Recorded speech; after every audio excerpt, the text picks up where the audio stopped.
যেমন ধরেন বর্ষাকালে একটি লাউর দাম 80 থেকে 100 টাকা হয়, প্রতি করলার কেজি 70 থেকে 80 টাকা হয়।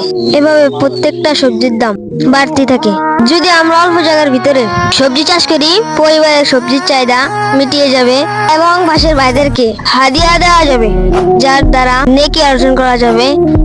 আসসালামু আলাইকুম প্রিয় দর্শক বন্ধুরা, কেমন আছেন? আশা করি সকলেই ভালো আছেন।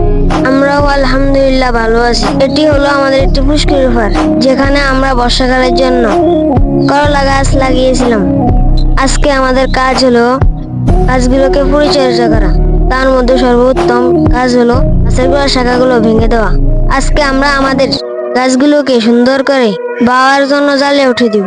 আপনারা দেখতে পাচ্ছেন ইতিমধ্যে আমরা আমাদের গাছগুলোকে সময় মতো জালে না ওঠানোর কারণে করলা গাছের আগাগুলো পেঁচায় গেছে। এখন আমরা আস্তে আস্তে গাছের ফেসগুলো ছুটিয়ে সুন্দর করে জালে উঠিয়ে দিব। এখন আমি একটা কথা বলি, আপনাদেরও বাড়ির আশেপাশে যে খালি জমি পড়ে আছে, ওই জমিতে ভালোভাবে পরিষ্কার করে তরকারি গাছ লাগাতে পারেন, যার দ্বারা বর্ষাকালে সবজির সংকট থেকে বেঁচে থাকার উপায় হবে।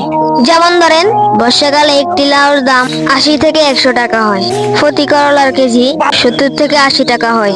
এভাবে প্রত্যেকটা সবজির দাম বাড়তি থাকে।